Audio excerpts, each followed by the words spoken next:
palabra es eso, efectivamente, Señor, un escudo, Señor, detrás de la cual nos podemos guarecer contra el enemigo, Señor. Tú no nos has dado ninguna otra arma ni ningún otro escudo, sino solamente tu palabra, Señor. Padre, esa es la única y la mejor defensa que tú has dejado para tu novia, Señor. Padre, yo ya ha venido tu palabra, Señor, revelada, lo cual es un escudo, Padre, más amplio, más potente, Señor. Padre, te rogamos, Dios, que esa palabra revelada pueda venir a nuestros corazones, Señor. Que podamos, oh Dios, cubrirnos con ella, Señor Jesús. Que podamos, Padre, siempre no salirnos de ese escudo, Señor, porque de otra manera estaremos a merced del enemigo, Señor. Padre, en esta mañana te ruego, Dios, que tu palabra pueda salir con libertad, Dios. Que tu Espíritu Santo descienda, ya está aquí a través de las alabanzas, Señor, pero que Él pueda venir y tomar su propia palabra y hablarla a tu pueblo, Señor. Estamos aquí, Dios, para ser edificados, Señor, para ver el tiempo en el cual estamos viviendo, Señor. Y este tema que aparentemente no tiene nada que ver con nosotros como gentiles, Señor, pero Padre Celestial, siempre hay una conexión, siempre hay un vínculo, Señor.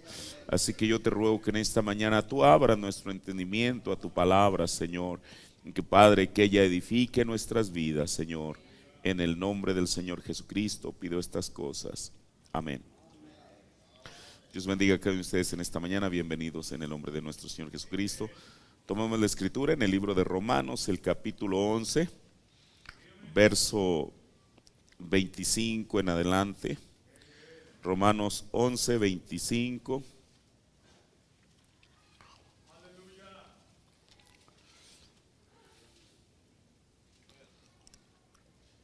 Romanos 11, 25.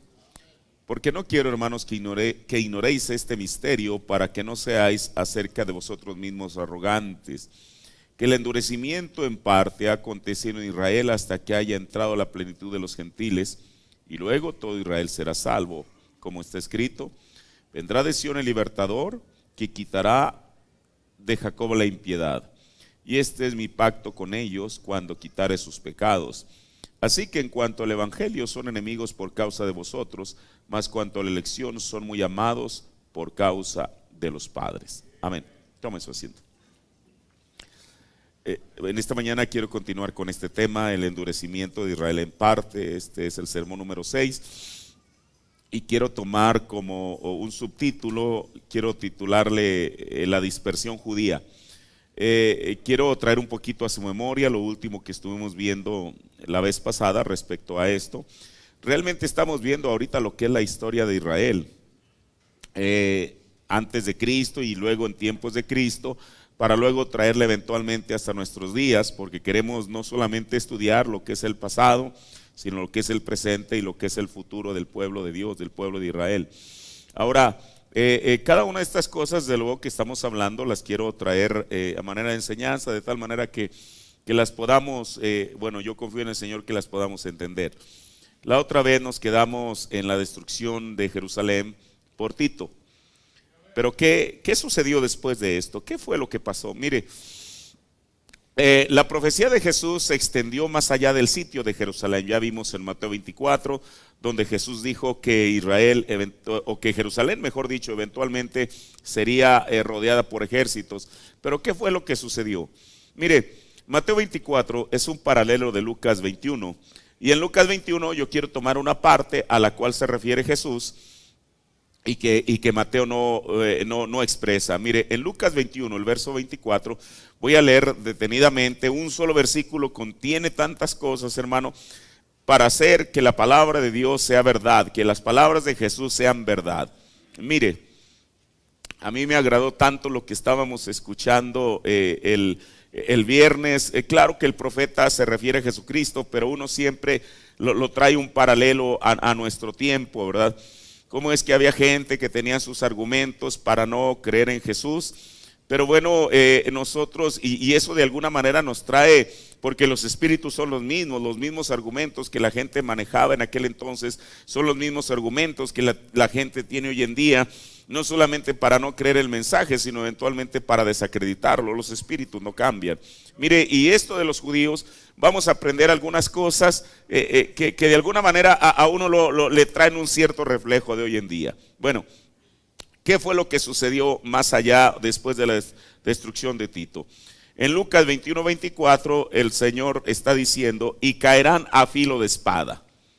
Ahora, para poder entender exactamente esa escritura, voy a tomar del sermón la semana 70 de Daniel, predicada el 6 de agosto del 61, párrafo 75.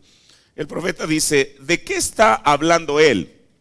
O sea, el profeta de Dios acaba de leer esta parte de la escritura, y caerán a filo de espada. Y luego él pregunta, ¿de quién está hablando él? De los judíos. Esa fue la destrucción del templo en el año 70 después de Cristo.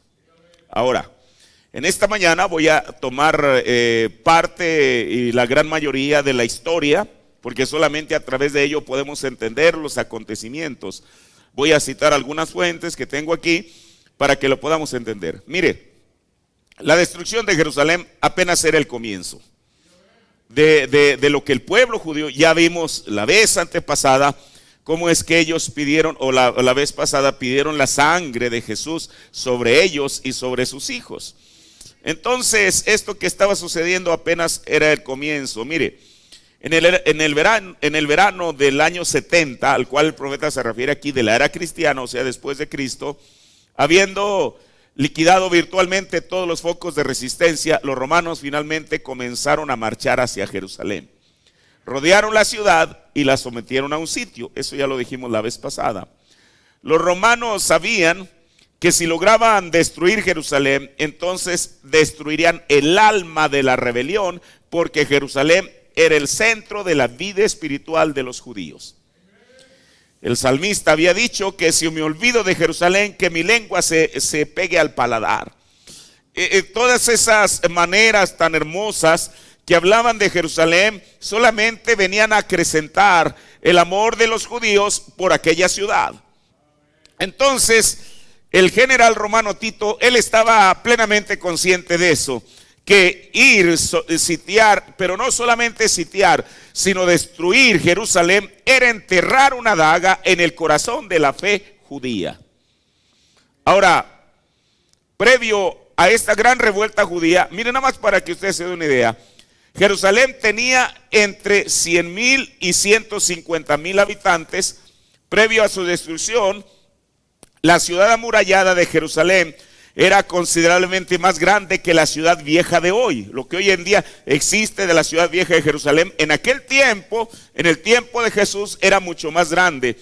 Pero ahora, con refugiados de otros lugares llegando en grandes cantidades, la población en Jerusalén en aquel tiempo tenía entre 2 y 3 veces su tamaño normal. Ahora, estoy diciendo esto para que usted tenga una idea de esta masacre, a cuántos judíos incluyó. O sea, no era una masacre de 5, 20, 30, 40. Mientras los romanos sitiaban la ciudad por fuera, los judíos luchaban una guerra civil interior. Mire, esto es tremendo. Yo cuando leí esto, de veras, uno se espanta.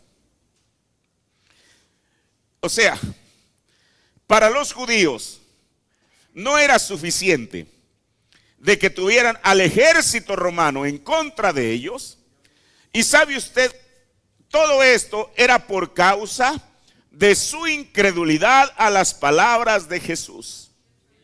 Nosotros hoy en día lo vemos como historia, ya podemos trazar esa línea en la historia y saber qué sucedió un evento tras otro. Ellos no. Ellos, como decíamos la vez pasada, si tan solo hubieran hecho caso a Jesús, el que esté en Jerusalén huya y el que esté en Judea no regrese. Pero para ellos Jesús era un impostor, era un profeta falso. Así que no les interesó absolutamente ninguna de sus palabras. Mire, para mí esto se me hace, le digo, a mí esto me pone muy nervioso y le voy a decir por qué. Porque muchas veces la historia se repite, es como un ciclo. El profeta de Dios habla de un aprieto, habla de una marca de la bestia. Esas cosas vienen de afuera hacia adentro, de nosotros como creyentes. Pero ¿Qué tal si el día de mañana, lunes, eso comenzara, usted sabe, en acción? ¿Cómo encontraría la condición de aquellos que reclamamos creer que Dios envió un mensaje en este último tiempo?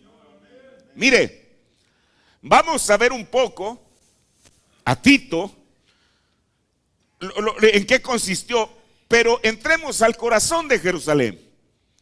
Veamos qué era lo que estaba sucediendo con ellos ahí adentro. Aquí es donde voy a comenzar. Mire, les repito, mientras los romanos sitiaban a Jerusalén por fuera, mientras eso, no después ni antes, en ese mismo tiempo, los judíos luchaban en una guerra interior entre ellos mismos. Esto yo lo estoy tomando de la historia. Las fuerzas de las varias facciones ocupaban diferentes partes en la ciudad. Mire, y esto era una mezcla. Principalmente los sicari. Mire, yo cuando leí esta palabra, bueno, ustedes saben, aquí en México la palabra sicario la oímos a diario. Pero esto no es nuevo, esto viene con los judíos. Y ahorita le voy a decir quiénes eran los sicari, por una persona que fue contemporáneo a quien le tocó vivir estas cosas, y esta persona fue Flavio Josefo, el historiador. Incluso el hermano Branham lo cita. Principalmente los sicari y los celotes con Z, celotes, liderados por Yohanan de Gush Jalab, tenían el control sobre el monte del templo. Ahora, ellos, pero veamos primeramente quiénes eran los sicari y quiénes eran los celotes.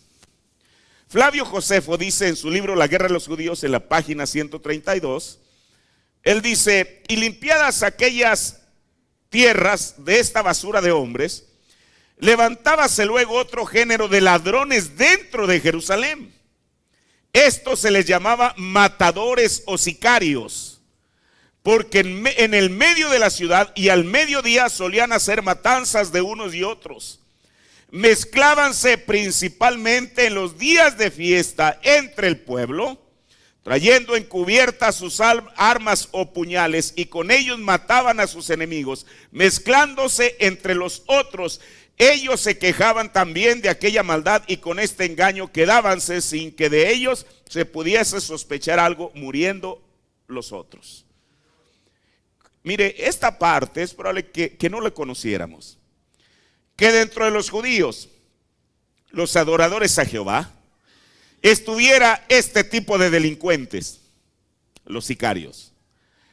Y Josefo lo describe, yo creo que usted entendió lo que acabo de leer, de una manera clara. Ellos, desde luego que al ser ese tipo de personas, también tenían un celo religioso. Y ellos se habían apoderado del monte del templo. Ahora, ellos eran, digamos, aquellos asesinos, sicarios. Yo creo que esa palabra todos la conocemos. Eran eso precisamente. Pero no solamente eso, digamos, ese era un ala radical de aquel grupo de judíos. Pero también se habla de los celotes. Esta palabra a nosotros nos suena más familiar. En el ministerio de Jesús había dos Simones, Simón Pedro y el otro Simón, que lo identificaban con el epíteto de celote. Bueno, yo espero que ustedes lean la Biblia. Esto la Biblia lo dice en Lucas 6:15. Pero había una cosa curiosa, es que en el libro de los Hechos, el capítulo 1, el verso 5, cuando ya están en el aposento alto, este Simón, el celote, está allí también para recibir el Espíritu Santo. Ahora, yo no sé si este hombre, quizá en un tiempo antes de venir a Cristo, él era parte de ese grupo. Y que la Biblia lo identifica dos veces para separarlo de Simón Pedro. O sea, para no ser confundido con Simón Pedro. Pero ¿quiénes eran los celotes? Mire, Esta palabra celotes, con Z, así como usted la escucha, viene del griego que se escribe igual, celote, que quiere decir celoso, alguien celoso. Yo le voy a decir una cosa. La Biblia dice que debemos de ser celosos de la palabra y de lo que creemos. Pero una persona sin el Espíritu Santo se vuelve un celotes, pero es un religioso solamente.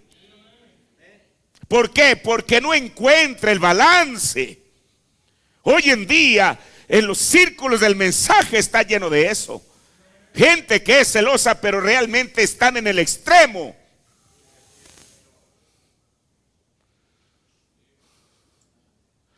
Ahora, ¿quiénes eran los celotes? Eran miembros de un partido patriótico judío que comenzó en la época de Cirenio a resistir la opresión romana. Según Josefo, los celotes recurrieron a la violencia y al asesinato en su odio por los romanos. Su fanática violencia provocando eventualmente la guerra romana. Mire, esto tiene algo que ver. Estos hombres celotes, en su fanatismo, ellos mismos fueron y voy a decirlo de esa manera, y le hicieron así a la cola del alacrán. Y un alacrán es un alacrán. Es como si usted tiene una víbora y trata de hacerle así, pensando que porque usted la acaricia por un momento. No, la víbora es víbora y va a responder de acuerdo a su naturaleza. Los romanos eran romanos, y si alguien les picaba la cresta, ellos iban a tener que responder de igual manera. Ahora, yo espero que esto a nosotros nos enseñe una lección. A veces la gente se escuda en el fanatismo y piensan que porque son fanáticos realmente están sirviendo a Dios. Quiero decirle que no es así. Ser fanático es tan peligroso como ser incrédulo. Solamente son extremos. Por eso el mensaje nos ha traído a una línea en medio de eso, hermano. Ahora, estos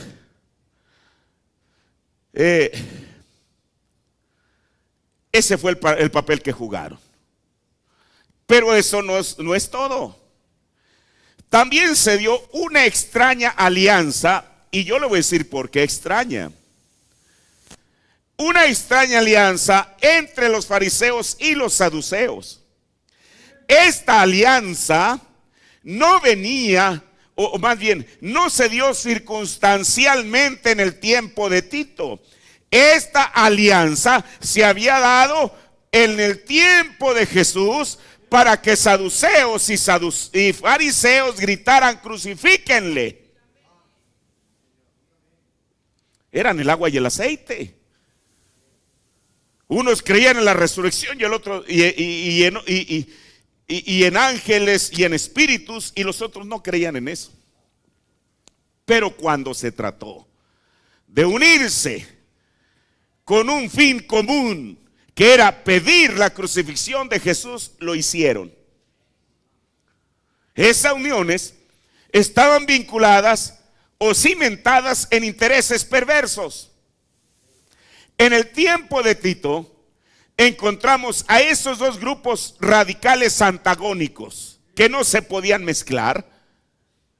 Los encontramos una vez más unirse bajo una circunstancia.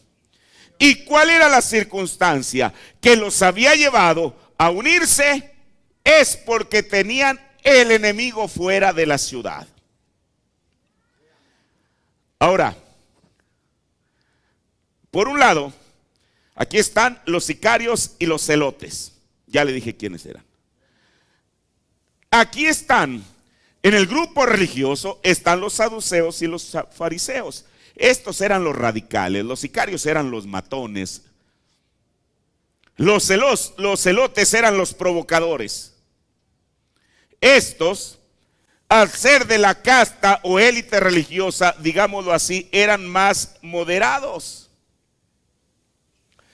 Y entonces ellos, mientras que los celotes y los sicarios controlaban el monte del templo, la otra fuerza, ellos controlaban el resto de la ciudad o la gobernaban. Cuando, digámosle así, los moderados, que son los fariseos y los saduceos, intentaron quitar a los celotes del monte del templo, un personaje llamado Yohanan Gush Halab llevó mercenarios no judíos, o sea, a idumeos, para asesinar a estos que decimos judíos moderados, o sea, a los fariseos y a los saduceos. Esto lo dice la historia. Así, imagínense, era una condición terrible. Mientras que ellos veían el asedio de Roma, entre ellos mismos se estaban acabando.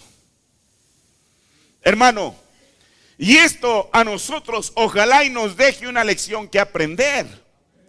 Porque el mismo enemigo que tenían los judíos, que era la Roma imperial, es el mismo enemigo que tenemos nosotros, y es la Roma papal. Y mientras la Roma papal está lista para lanzar su zarpazo sobre los creyentes, ¿cuál es la situación de nosotros como creyentes? No en este tabernáculo solamente, sino a nivel mundial de este mensaje. ¿Habrán los sicarios? ¿Habrán los celotes? ¿Habrán los fariseos? ¿Habrán los saduceos? Cada uno luchando por sus propios intereses. Todo eso era favorable para Roma. Qué bueno que los tenía divididos. Qué bueno, ni siquiera lo sabían ellos mismos. La mano de Roma todavía ni siquiera había intervenido para producir aquella condición entre ellos. Esto era debido a que cada quien tenía su manera de pensar y pensaban que su manera era la mejor manera de hacer las cosas. Unos por la violencia, en el sentido estricto de la palabra, y otros a través de la religión. Esta es la historia, hermano.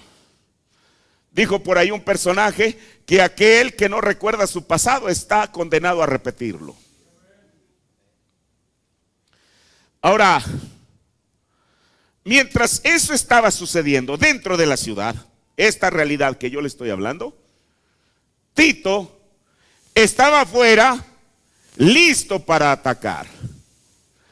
Y mire, es una fecha tan memorial, porque lo hizo inmediatamente después de la Pascua. En el año 70, Tito comenzó a batir la ciudad con catapultas. No sé si sabe eso. Era algo muy primitivo, unas máquinas de madera que arrojaban unas piedras con fuego y eso, generando una lluvia de piedras, hierro y fuego sobre la población.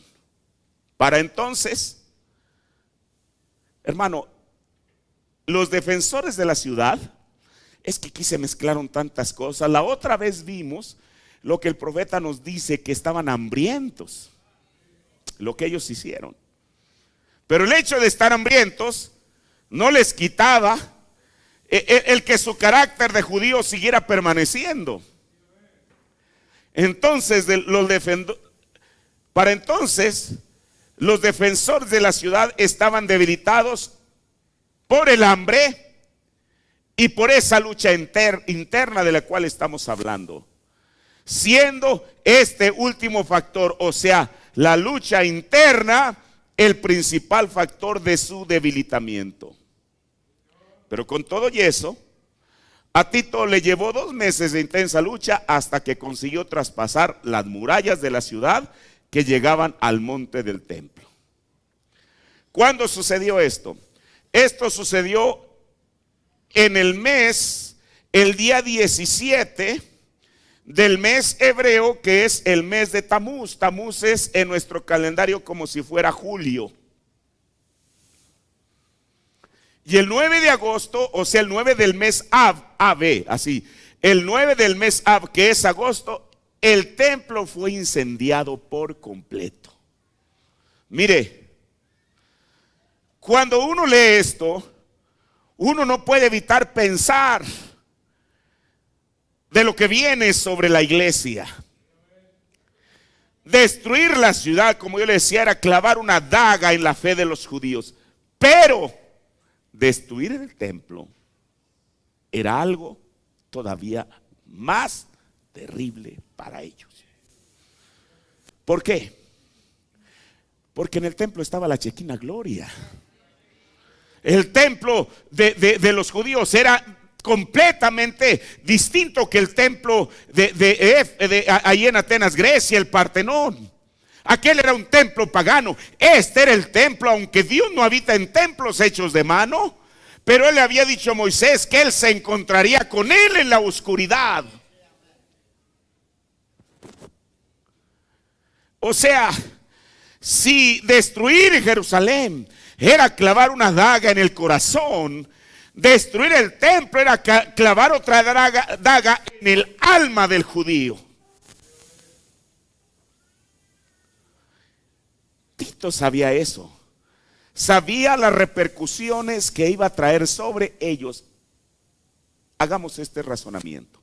El profeta ya nos dice, lo leímos la otra vez, que cuando Tito lo rodea, ¿qué dijeron los sacerdotes?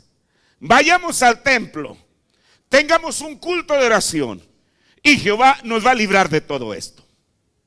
Dios los pudo haber librado, pero ya les había enviado una advertencia a través de Jesús. La advertencia ya estaba dada.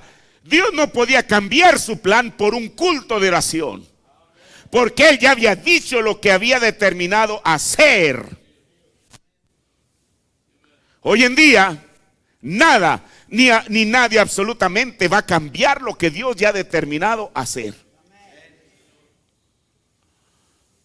Ahora imagínese usted, para un judío, aquel judío que desde niño se le había dicho, oye Israel, Jehová vuestro Dios, Jehová uno es, que se le había dicho que Dios hizo cosas maravillosas con Moisés, que se le había dicho todas las grandes proezas que el Señor había hecho con los jóvenes hebreos, con Daniel, con cualquiera de aquellos héroes de la Biblia.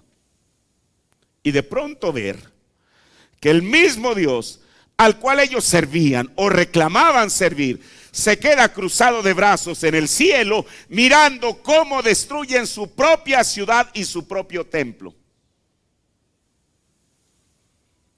Eso debió de haber sido un golpe contundente para los judíos.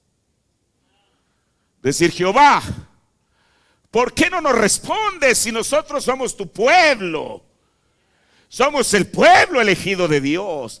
Tú tienes un compromiso con nosotros. Dios les había enviado a su Mesías y a él ellos debieron de haber escuchado. Por eso, lo voy a repetir lo que el profeta nos dijo la última vez, que Tito no sorprendió a ningún creyente adentro. Estos judíos, y yo no me alegro, al contrario, hermano, eran seres humanos. Tan solo escuchar esta parte de la historia es para quebrantar a cualquiera. Pero con todo y eso, ellos lo único que estaban haciendo era cegar aquello que habían sembrado. Porque desde el principio en que ellos desde el principio que ellos se predispusieron en contra de Jesús, de ahí comenzó a girar la bola de nieve. Cuando ellos dijeron crucifíqueles, porque eso ya había llegado a su clímax. Eso no fue una ocurrencia, era algo que ellos ya venían trabajando. Porque siempre que abordaban a Jesús era para tentarlo, para probarlo. Esa era la manera correcta de acercarse a Jesús. ¿Por qué siempre estaban buscando la falla en él? ¿Por qué? Escuche, por eso uno tiene que tener cuidado cuando cualquier pensamiento viene a su mente, porque la mente baja al corazón. El diablo va a utilizar siempre la misma táctica. Aquel mismo diablo que los ungía para decir vayan y encuentren una falta en él, es el mismo que hizo que de la mente de ellos pasara al corazón y dijeran: crucifíquenle. Esto que estamos viendo solamente son los resultados. Ahora avancemos un poquito más. Hermano, esta historia está tremenda,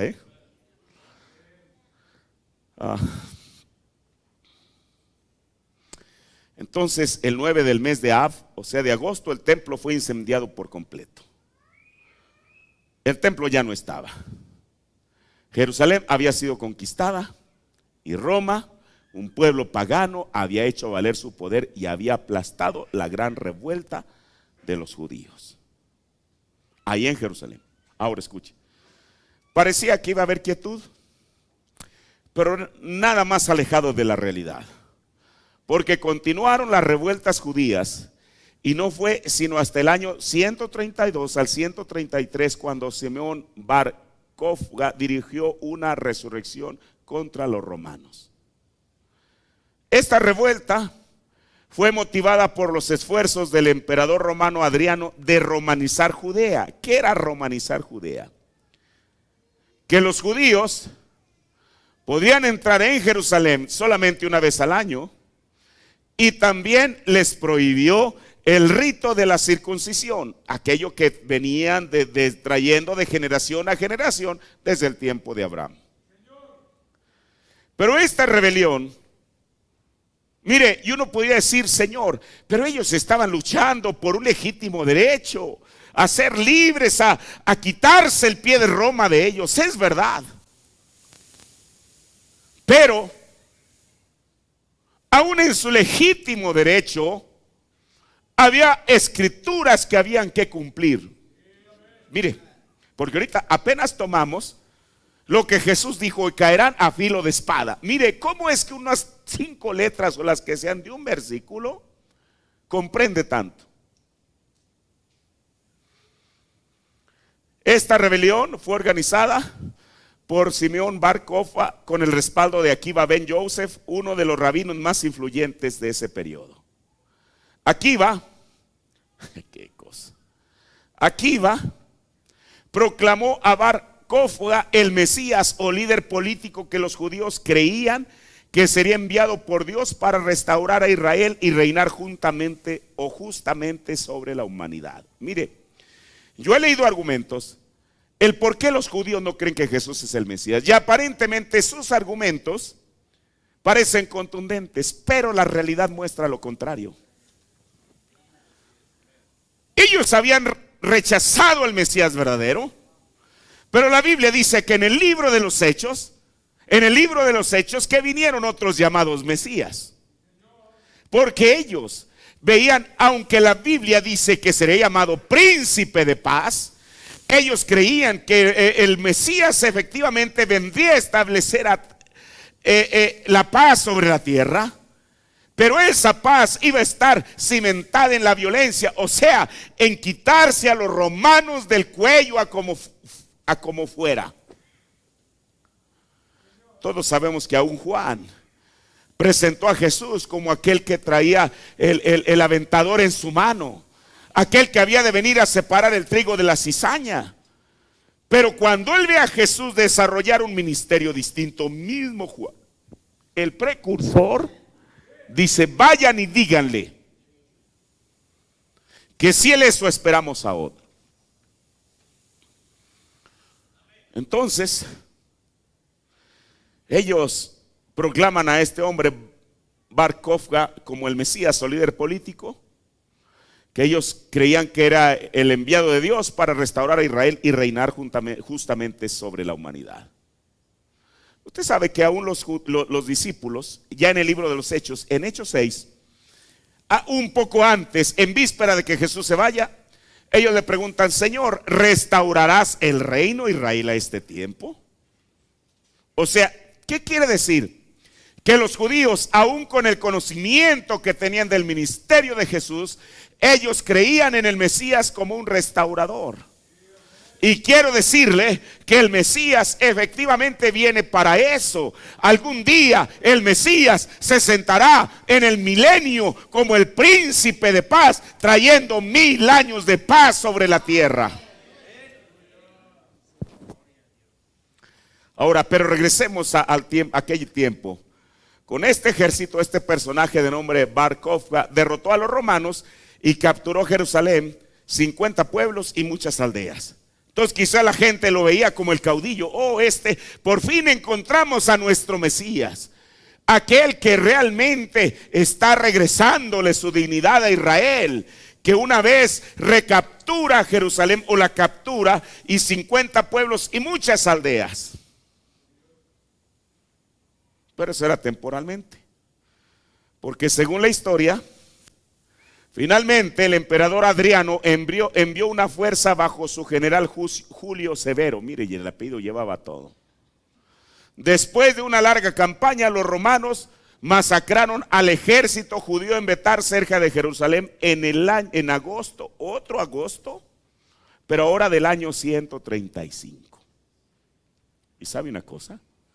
Se dice que 500,000 judíos fueron muertos en Betar y en otras partes de judíos. ¿Qué no era suficiente? Que quizá 200,000, no sabemos, judíos hayan muerto en Jerusalén. Pero aquí va otra cuota de sangre. Ya no de 150,000 judíos o más, sino que este segundo abono de sangre es de 500,000. Y si usted piensa que es demasiado, espérese al holocausto. Ahí no fueron miles, fueron millones. ¿Por qué? Porque Dios mismo se quiere ensañar contra su propio pueblo. Claro que no. Pero ellos adquirieron una deuda y como tales la deberían de pagar.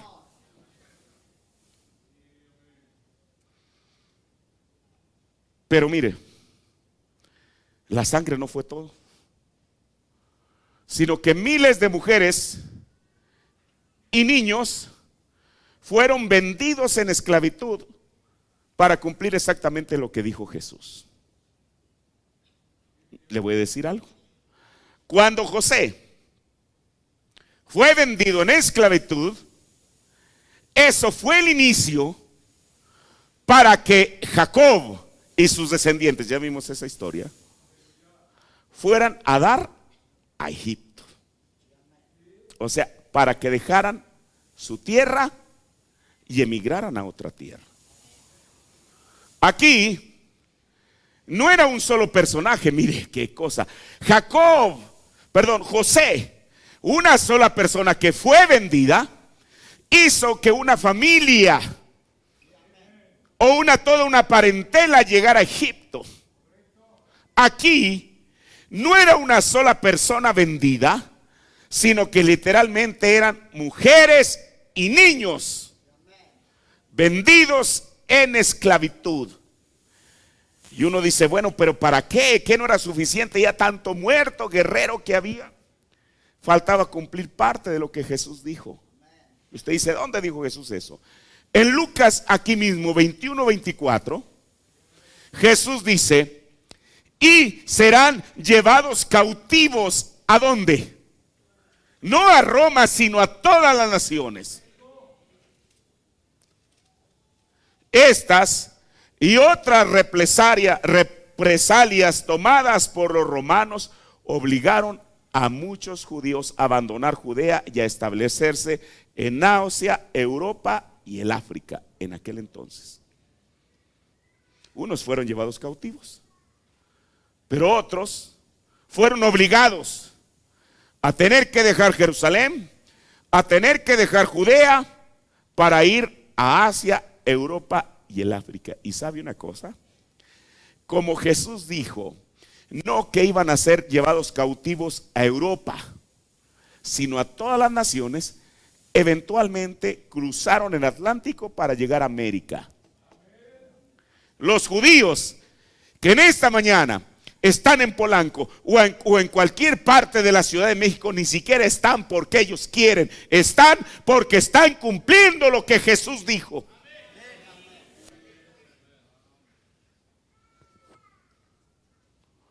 Ahora, este movimiento fue el exilio final o dispersación de los judíos de su patria. Y no tuvieron otra vez un estado gobernado por ellos mismos hasta el establecimiento del Estado de Israel en 1948.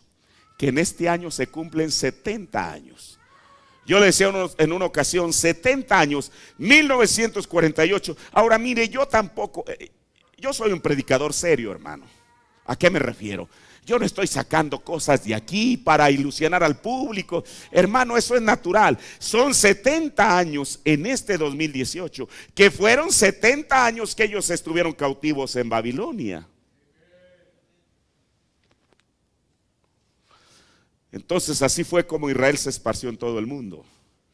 Dice el profeta en Preguntas y Respuestas, predicado número 1, predicado el 3 de enero del 54 por la mañana, párrafo 68. Ellos fueron llevados a toda nación. En toda nación debajo del cielo que hoy existe, usted encuentra judíos. En toda nación. Usted va a China, ahí encuentra judíos. Usted va a Rusia, allí encuentra judíos. Usted va a las islas pequeñas y encuentra allí judíos. Están dispersos en toda nación, que es la profecía de Dios. Dios lo prometió. Esos judíos son postes de señal, hermano. Entonces no están después de todo porque quisieron, usted sabe, explorar nuevos horizontes. Hermano, por eso no importa cuánto los judíos en esta mañana nieguen a Jesús, aunque no lo quieran, están cumpliendo lo que Jesús dijo. No importa cuánto el mundo religioso niegue que este es un profeta de Dios, algún día cumplirán lo que él dijo, les guste o no les guste.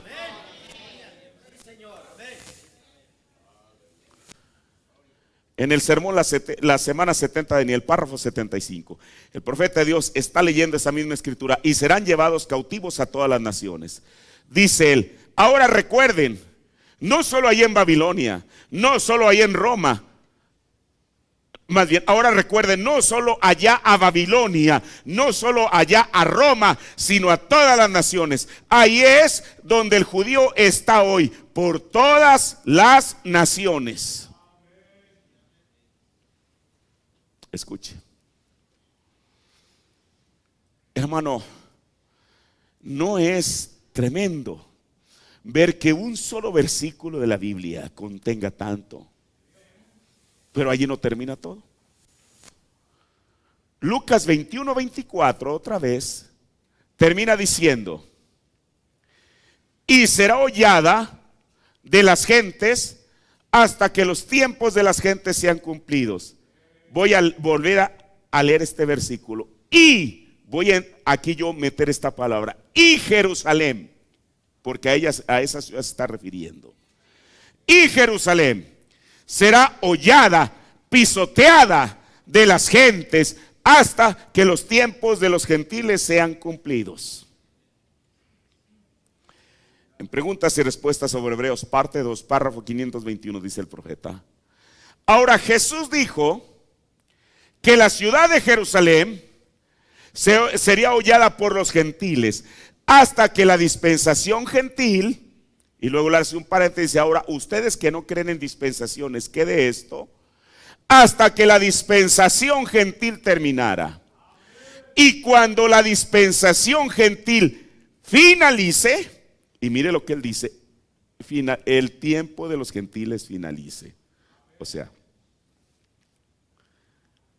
voy a releer Lucas 21:24. Y Jerusalén será hollada de los gentiles hasta que los tiempos de los gentiles sean cumplidos. El profeta nos está diciendo: el tiempo de los gentiles finalice. O sea, Jerusalén será hollada de los gentiles hasta que el tiempo de los gentiles finalice. Mire, ir a Israel, uno se entera de muchas cosas que solamente allá suceden. Por ejemplo, este es el país de Israel. Y sabe una cosa, Israel tiene lo más cercano al área de todo el país de Israel es el estado de Hidalgo. Si usted ve un mapa y ve y dice: oiga, pero Hidalgo es pequeño. Sí, es lo más aproximado que tiene Israel en extensión territorial. No como el estado de Chihuahua, Sonora, Coahuila, Sinaloa, no, como Hidalgo, aquí en México. Pero lo curioso es que en Israel, en lo que es el país de Israel, hay ciudades donde no hay un solo judío. Si usted va a Belén, en aquel tiempo Belén era una aldea que estaba fuera de Jerusalén. Hoy en día Belén, la mancha urbana creció y creció y creció y ya la absorbió, ya es parte. Pero si usted va a entrar a Belén, haga de cuenta que va a entrar a otro país, le requisan el pasaporte y usted entra como por una garita y uno dice, bueno, ¿por qué? Pues yo estoy en Israel. ¿Sabe por qué? Porque Belén está bajo el dominio de los árabes. Cuando yo estuve ahí, antes de entrar a Belén, en el autobús donde íbamos, se bajó el guía, que era un judío, y se sube un árabe. Bueno, pues él entra y comienza a explicarnos. Fuimos allá a la cueva donde nació Jesús, a la iglesia de la Natividad, todo lo que Belén tiene para mostrar. Cuando salimos de Belén, porque le digo, hay una muralla y hay una puerta así enorme, como un zaguán, y ahí entra. Cuando salimos, después de que se baja el árabe y sube el judío, yo le pregunté, creo que se llamaba, bueno, como se haya llamado, le dije, oye, ¿y usted por qué se bajó antes de entrar a Belén? ¿Y sabe lo que él me dijo? Dijo, mira, porque para comenzar a mí el gobierno judío no me garantiza la seguridad ahí en Belén. Dijo, si en Belén me matan, ellos no se hacen responsables, pero no solamente eso. Si a mí me llegan a matar en Belén, el gobierno israelí le cobra $1,500 a los deudos de la persona por la imprudencia de que un judío se metió allí. Imagínense. Hermano, es en su propio país.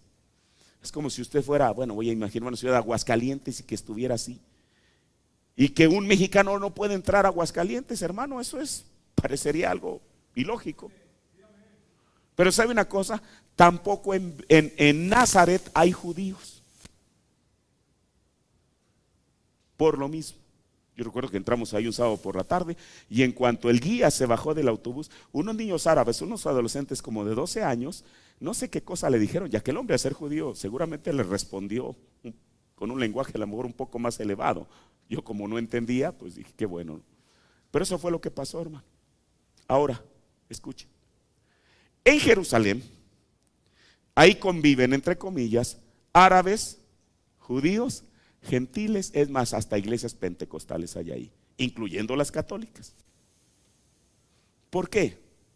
Porque Jesús dijo que Jerusalén será hollada por los gentiles. Y sabe una cosa, y después voy a entrar a eso. Tal es la situación, la gente dice, es la ciudad santa. Bueno, en un sentido lo es por las cosas que acontecieron ahí, pero ¿sabe usted cómo es que el Señor la está mirando? En Apocalipsis dice que Jerusalén es espiritualmente llamada Sodoma y Egipto. Apocalipsis 11, ahí dice eso. Ahora, regreso a esto. Mira lo que el profeta dice. Y cuando la dispensación gentil finalice, el tiempo de los gentiles finalice, entonces la ciudad será dada a los judíos otra vez.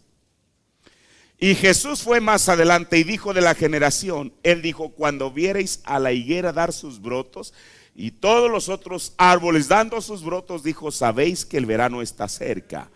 Y dijo, así también cuando viereis estas cosas suceder, sabed que el verano está cerca a la puerta. Y de cierto os digo a vosotros que esta generación no pasará hasta que estas cosas sean cumplidas. Ahora, enfoquémonos en Jerusalén.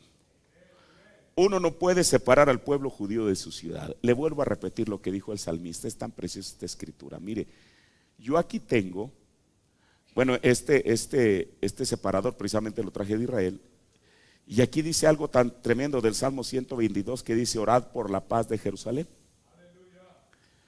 Pero el salmista dijo, si me olvido de ti, Jerusalén, que mi lengua se me pegue al paladar.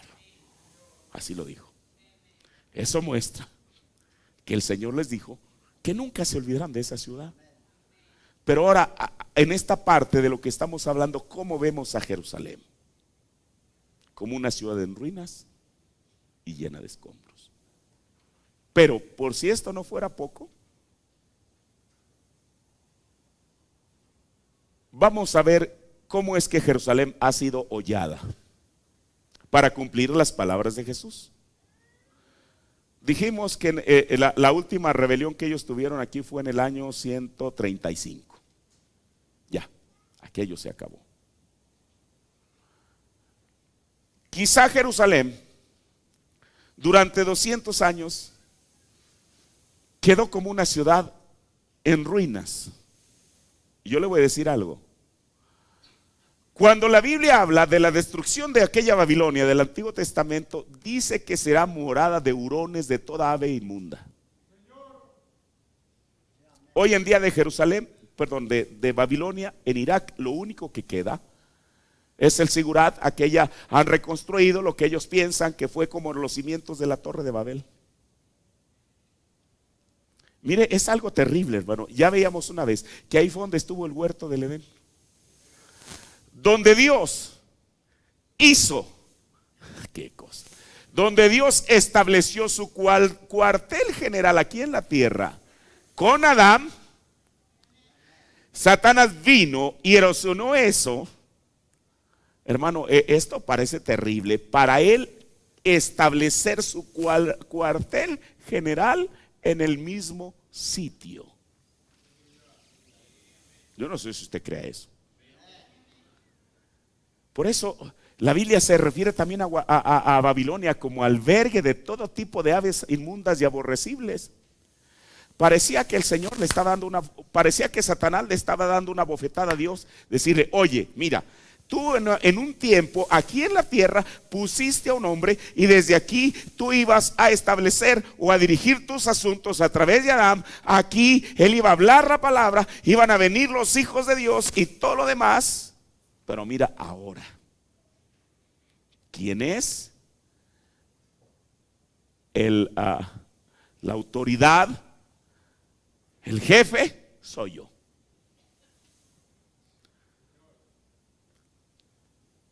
Y él pensó que aquello le iba a durar para siempre. Pero el Señor dijo que eso era el futuro de Babilonia.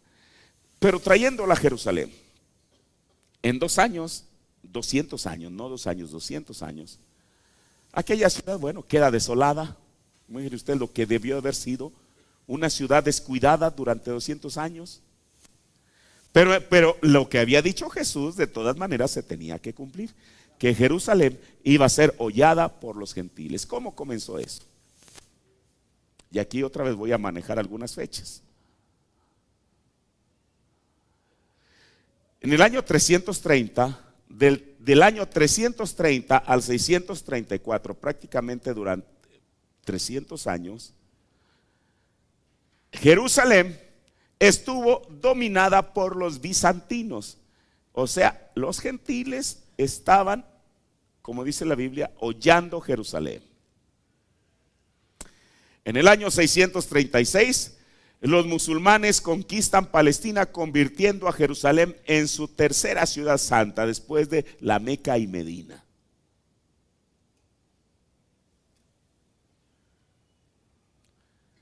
Por eso ahí están, todavía siguen los musulmanes defendiendo lo de ellos. Después vamos a ver lo que habló Jesús en Mateo 24 sobre la mezquita de Omar. Es un tabernáculo, es un templo hexagonal y en medio de él está una roca enorme, casi del tamaño de esta plataforma, donde en esa roca es donde donde Abraham iba a sacrificar a Isaac. Pero a su conveniencia Mahoma les tergiversó la historia y él les dijo: no, Abraham nunca iba a sacrificar a Isaac, al que iba a sacrificar era Ismael. ¿Dónde dice la Biblia eso? El Señor nunca le dijo: dame a tu hijo Ismael. Y ya vimos el por qué el Señor incluso dijo que Isaac era su primogénito. Hace poco hablamos de eso aquí en la iglesia. Pero ellos llegan en el año 636. En el año 1009, el califa fatimita Hakem destruye la iglesia del Santo Sepulcro y los santuarios cristianos. dando lugar a la guerra de 200 años entre Oriente y Occidente y el origen de las cruzadas. Mire, aquí voy a hacer un paréntesis. Estaba diciendo que entramos a Belén. En Belén hay una iglesia, que la iglesia le llaman no del nacimiento, pero tiene otro nombre. ¿De qué? De la Natividad. Es una iglesia así, un cajón como este, una nave, y precisamente a los lados tiene columnas así como estas. Yo creo que más o menos así de ese grosor. Pero aquellas columnas son como de mármol y están sucias, llenas de grasa, donde todo el mundo va y les da un beso o agarra aquello. Si uno entra de allá para acá, en esta parte hay algo así, precisamente metido, haga de cuenta, en el muro, y uno ve una pintura muy antigua, antiquísima, donde están los 3 magos de Oriente viniendo a adorar al Mesías. Cuando entramos ahí, el guía nos dijo: esta es la iglesia católica más antigua del mundo en funciones. Entonces nosotros preguntamos, bueno, ¿por qué en funciones? Y él nos dijo algo. Dijo que en una de esas tantas conquistas, de esto que estamos hablando ahorita, de los turcos, de fulanos, sutanos, merenganos, pero fueron los turcos que llegaron a Jerusalén, como lo acabamos de leer en la historia, ellos destruían cualquier cosa que tuviera que ver con otra cultura. Mire, hay gente que dice, hay gente que ha ido a Jerusalén y dice, yo caminé en las mismas calles donde caminó Jesús, probablemente sean los muros, pero el piso no. Las calles donde Jesús puso las plantas de sus pies están a 20 pies hacia adentro, o 6 metros. Yo recuerdo que en esa ocasión nos llevaron así como en algo que bajaba uno y el guía nos estaba, mire, así como están esas rayas azules, haciendo la diferencia entre un rectángulo y otro, ahí se veía exactamente los restos que una cultura dejó, la otra vino y edificó sobre ella, y ahí sucesivamente, de tal manera que está como a 6 metros de hondo. Pero bueno, este guía dijo, ustedes se estarán preguntando por qué es la iglesia católica más antigua del mundo en funciones.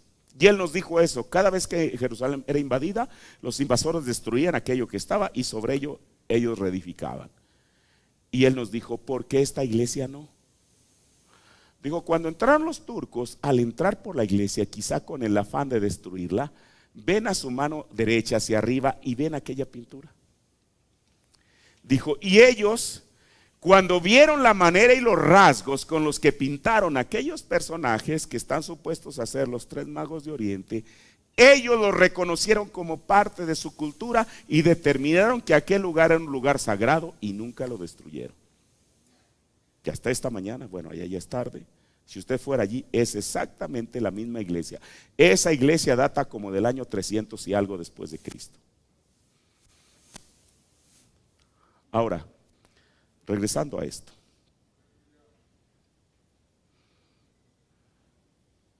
En el año 1099, Jerusalén es capturada por los cruzados y se establece en ella el reino latino. En el año 1187, Saladino, príncipe musulmán de Egipto, derrota a los cruzados de Haitín, poniendo fin al reino latino de Oriente. En el año 1263, el sultán mameluco Baibars de Egipto conquista las fortalezas del litoral y durante los próximos 250 años permanecerán bajo la ocupación mameluca. En el año 1400, tribus mongólicas dirigidas por Tamerlán invaden Palestina.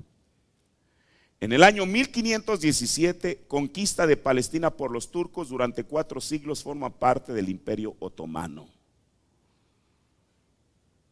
1917, ya en el siglo XX, Palestina es ocupada por las tropas de los aliados. 1922, el mandato británico sobre Palestina es confirmado por la Liga de las Naciones. Y 1947 la ONU adopta un plan para la participación de Palestina entre un Estado judío y un Estado árabe, que es hoy en día la lucha. 1948, fin del mandato británico, nace el Estado de Israel. Pero con todo y eso, en el año 2018, 70 años después de esto, Israel, o Jerusalén mejor dicho, sigue hollada por los gentiles. Ya estoy casi terminando. Mire, Desde el siglo XIX hubo judíos que buscaron establecer un estado judío desde el siglo XIX. Un hombre llamado Manuel Noah planteó la creación de Ararat, estado simbólico que estaría en Grand Island en Estados Unidos. En 1839, el Globe, que es un periódico de Londres, expuso la necesidad de arrancarle territorio al imperio turco para erigir un estado sirio-palestino que debía administrar a los judíos que ahí quisieran establecerse.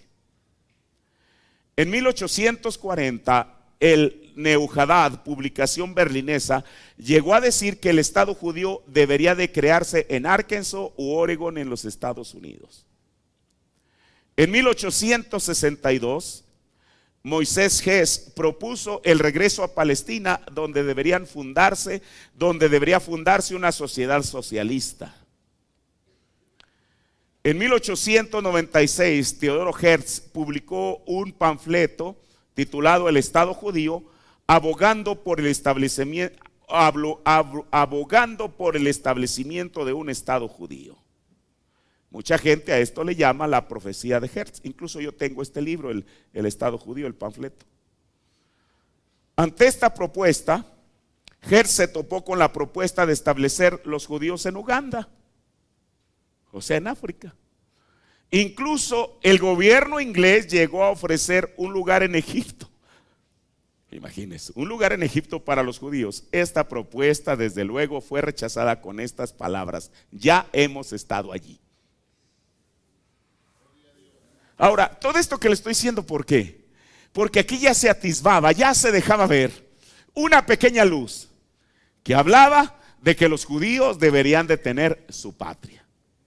Pero esa patria ni iba a ser en Arkansas, ni iba a ser en Estados Unidos, ni iba a ser en Uganda, ni iba a ser en Egipto.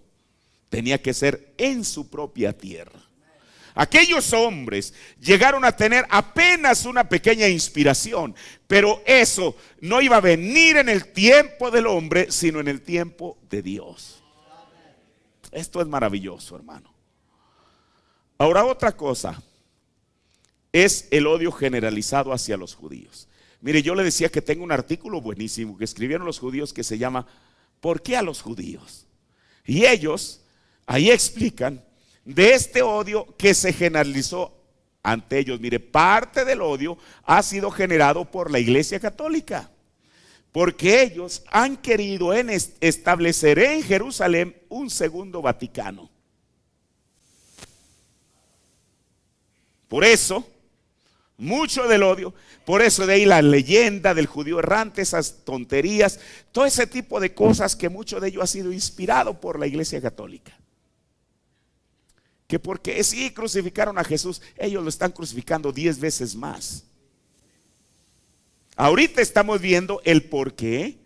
Lo estamos trayendo a través de la historia, que sí, ciertamente crucificaron a Jesús y tuvieron que pagar con creces eso. Lo que estamos viendo es apenas una parte. Y esto no son ocurrencias mías, esto yo tengo las fuentes de donde yo saqué esta información. Mire, voy a avanzar un poquito. Deme 10 minutos. ¿Por qué el odio generado hacia los judíos? Bueno, porque el mundo mira a los judíos como los responsables de la muerte de Jesús. Pero ¿sabe ellos por qué hicieron eso? Al final de cuentas caemos en esta conclusión, algo que nos dijo el profeta de Dios, y es porque fueron cegados. Esto es lo que Pablo habla en Romanos, el endurecimiento. Yo le decía que en la Biblia King James habla de la ceguedad de Israel en parte. Eso fue lo que les dijo Jesús. Vea usted Mateo 26, 16 y 17, y dice: ay de vosotros, guías ciegos. Mire, la única vez que la King James usa la palabra líder es ahí. En español dice guías ciegos, pero Jesús les está diciendo: ay de vosotros, líderes ciegos, que decís cualquiera que jurare por el templo es nada, mas cualquiera que jurare por el oro del templo deudor es. Insensatos, que la palabra insensato es tonto, es necio. Dice insensatos y ciegos. Porque ¿cuál es mayor, el oro o el templo que santifica el oro? En Mateo 24, 19 les dice: necios y ciegos, Porque ¿cuál es mayor, el presente o el altar que santifica al presente? Mire, cada una de estas palabras Jesús las dice con signos de admiración. Eso quiere decir que es una reprensión dura. En Mateo 23:24, guías ciegos, o sea, líderes ciegos, que coláis el mosquito, mas tragáis el camello. En el verso 26, fariseo ciego, limpia primero lo de adentro del vaso y el plato, para que también lo de afuera se haga limpio. Ahí está. Jesús les está diciendo que estaban ciegos.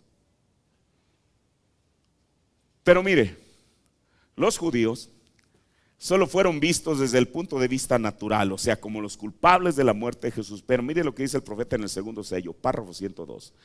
Esta gente que piensa que los judíos son el anticristo, ciertamente están desviados por 1.000.000 de millas. Nunca vayan a pensar que los judíos son el anticristo. Usted se recuerda que el profeta dice que en una ocasión el evangelista Morris Cerullo se acercó con él y le dijo: hermano Branham, ¿cree usted que los judíos son el anticristo? Y Morris Cerullo es judío. ¿Quién es? El profeta le dijo: oye Morris, ¿cómo puedes decir eso tú? Tú mismo eres judío. Nunca vayan a pensar que los judíos son un anticristo. Sus ojos fueron cegados a propósito para que nosotros pudiéramos tener una manera de entrar, dándonos un tiempo de arrepentimiento. Y ya con esto voy a cerrar esta mañana. Voy a tomar a un personaje que no es cualquier personaje. Este personaje del que le voy a hablar es la quinta estrella en la diestra de Jesús. ¿Quién es? Martín Lutero. Pero mire lo que Martín Lutero pensaba. En el primer sello, párrafo 2:18, dice: Martín Lutero hizo una proclamación diciendo que todos los judíos deberían de ser echados fuera y sus edificios quemados porque eran anticristo. ¿Ven? Martín Lutero hizo esas declaraciones en sus escritos. Y ahorita yo voy a citar cada una de estas cosas que dice el profeta. Entonces vino Hitler y dio cumplimiento a lo que había dicho Martín Lutero. ¿Por qué diría así Martín Lutero? Y mire lo que el profeta dice: porque era un reformador, no un profeta. En el primer sello, párrafo 2:45. ¿Saben ustedes que Martín Lutero tuvo semejante idea? Él, la verdad, él dijo que todos los judíos deberían de ser echados, son anticristo. ¿Ven? Porque él estaba bajo otra dispensación y no podía ver la palabra. Esto que dice el profeta está aprobado por la historia.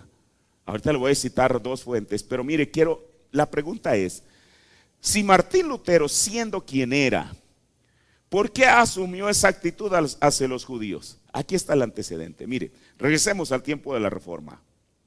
Lutero había visto la forma vergonzosa en que la iglesia católica había tratado a los judíos e ideó un plan para cambiar eso. Estaba seguro de que la razón por la que los judíos no se habían convertido al cristianismo era porque no podían digerir la corrupción de la iglesia. Eso es lo que Lutero pensaba.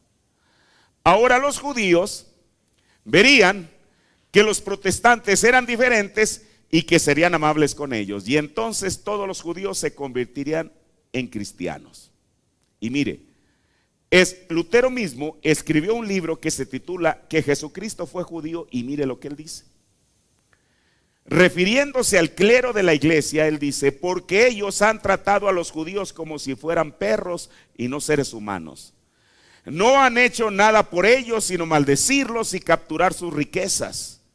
Espero que si los judíos son tratados amistosamente y se les enseña la Biblia con amabilidad, muchos de ellos se volverán verdaderos cristianos y volverán a la fe ancestral de los profetas y los patriarcas. Esto es lo que Lutero escribió. Pero, naturalmente, que a los judíos no les entusiasmó el protestantismo. Contrario a lo que Lutero pensaba, lo que él dijo en este libro.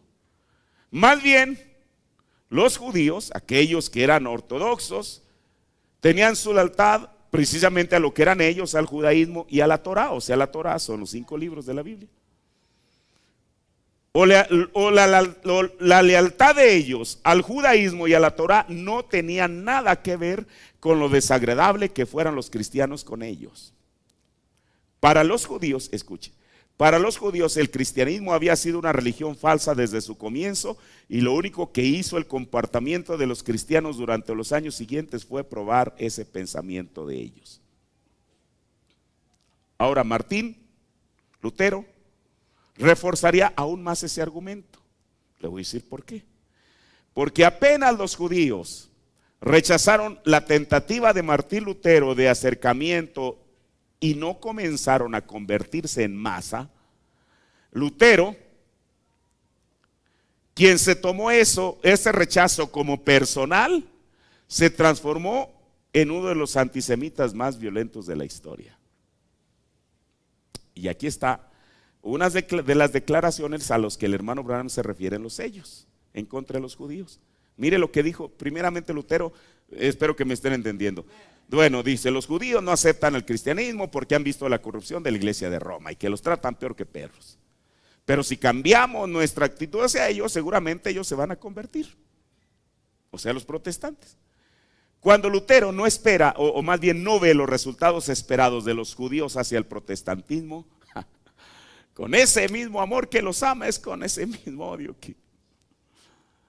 ¿Ustedes eso es verdad? Sí. Mire lo que dijo Lutero después. El mismo Lutero. ¿Qué haremos con esta raza maldecida y rechazada de judíos? Siendo que viven entre nosotros y sabemos sobre sus mentiras, blasfemias y maldiciones. No podemos tolerarlos incluso si no queremos compartir sus vidas, maldiciones y blasfemias. Quizá podamos salvar a algunos de ellos del lago y las llamas.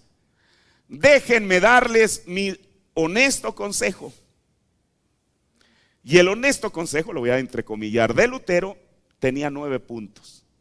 Ese era el consejo. Ahora el profeta esto no lo detalla, pero ya con lo que él dice en el primer sello, ya nos abre un panorama. ¿Cuál era el honesto consejo que Lutero estaba dando para los judíos? El primero, quemar sus sinagogas. Segundo, destruir los libros sagrados judíos. Tercero, prohibir que los judíos enseñaran. Cuarto, destruir hogares judíos. Por eso el profeta dijo que esto de Lutero, este espíritu, después vino sobre Hitler. Bueno, él lo acaba de decir. Si usted no está durmiendo, sabe lo que estoy diciendo. Quinto, prohibir el ingreso de los judíos a los caminos y mercados. Sexto, prohibir a los judíos dar préstamos. Séptimo, incautar la propiedad judía. Octavo, obligar a los judíos a hacer labores forzadas. Noveno, expulsar a los judíos de las ciudades cristianas. ¿Qué cosa? Uno podría pensar, bueno, esto fue lo que hizo Lutero, esto es lo que la historia dice que Lutero hizo. Y eso va efectivamente en consonancia con lo que el profeta nos dijo en el primer sello. Termino con esto. Usted sabe que Lutero, qué cosa, mire, Lutero, él escribió 2 comentarios. Uno de ellos, el comentario de la epístola del apóstol San Pablo a los Gálatas, y el comentario de la epístola del apóstol San Pablo a los romanos. Yo tengo esos dos, creo que los Gálatas no sé si lo tengo, es probable, pero el de los romanos sí. ¿Qué haría Martín Lutero? Con la perspectiva que él tenía, cuando se encuentra con Romanos 11, que es la escritura que leímos al principio. ¿Sabe una cosa? Cuando Lutero hace un comentario de todo el libro de Romanos, que paradójicamente este comentario de Lutero a los Romanos fue lo que convirtió a Juan Wesley. Bueno, eso la historia lo dice. Pero ¿qué iba a hacer Lutero? Bueno, él puede hablar usted sabe, de la justificación por fe, todo lo que Pablo habla digamos en los primeros 10 capítulos de Romanos. Pero llega a Romanos 11, para él es un reto. ¿Por qué? Porque él ya había asumido una actitud en contra de los judíos. Ya lo acabamos de ver. ¿Sabe usted qué hizo Lutero? En su prefacio a los romanos nunca hace mención de la ceguedad de Israel. ¿Por qué? Bueno, eso era parte de su posición. La posición que él tenía hacia los judíos, y eso es verdad, o sea, para decir una verdad hay que decirla toda. Y yo no estoy diciendo esto por, usted sabe, por ponerle una mancha a la figura de Lutero. El profeta ya nos dijo que la razón que Lutero asumió esa actitud es porque él no era un profeta, era un reformador. Y yo lo entiendo y lo asumo así. Y esto que estoy diciendo es verdad, ahí están los libros donde él escribió esas cosas. Precisamente, ahora si lo hago como un agregado para ver la actitud, el por qué ese odio generalizado hacia los judíos. A mí no me extrañaría que el de la Iglesia Católica, pero viniendo de Martín Lutero. Pero eso es la verdad y ahí está la historia para corroborarlo. Pero ya vemos la razón, los motivos, los motivos que él tenía para hacerlo. Eso nos muestra que era un hombre temperamental. Pero bueno, así era él y así Dios lo escogió de todas maneras para hacer la quinta estrella en su diestra. Así que mire, hasta aquí avanzamos en esta mañana. Yo espero que esto que hemos hablado nos traiga a un entendimiento más claro de no solamente de la profecía bíblica, sino viéndolo a través de la historia, el por qué el pueblo judío pasó por todo lo que ha pasado. Y todavía no llegamos al holocausto, que este es un tema tremendo, hermano. Pero ¿qué nos dice esto? Que Dios cumple su palabra. Y Él no la va a cumplir como uno quiera que la cumpla. Él la cumple como Él quiere cumplirla. Las palabras, un solo versículo de Jesús en Lucas 21, 24, mire lo amplio que está, porque la palabra de Dios es verdad. Y hoy en día nosotros la vemos magnificada a través de la revelación del mensaje.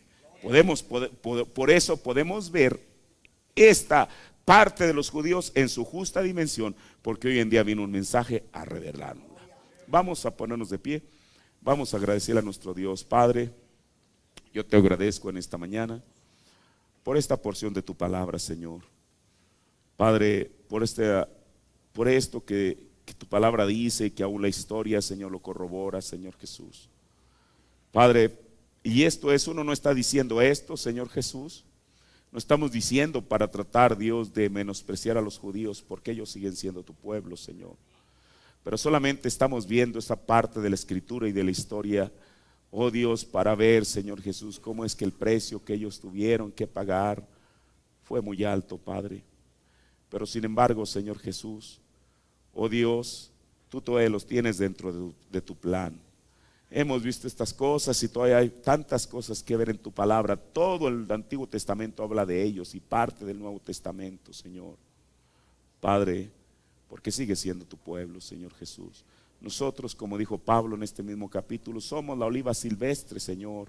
Fuimos injertados, no veníamos de la raíz, Señor, ellos venían de la raíz, pero Padre, tú tuviste que cortar esas ramas para que nosotros pudiéramos entrar, Señor.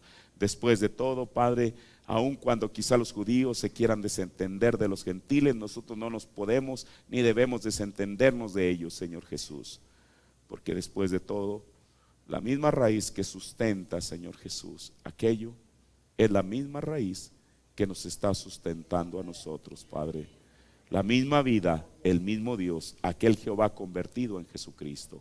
Yo te agradezco en esta mañana por tu palabra, en el nombre del Señor Jesucristo. Amén. Y mire, antes de terminar, precisamente en bueno, él ya se está haciendo viejo, este separador. Mire, me gusta tanto.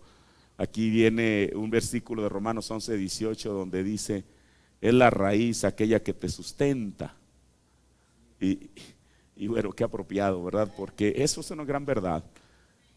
Nosotros no estamos sustentando a los judíos, son ellos, es la raíz la que nos sustenta a nosotros. Así que gloria a Dios por ello. Vamos a entonar un canto, hermanos.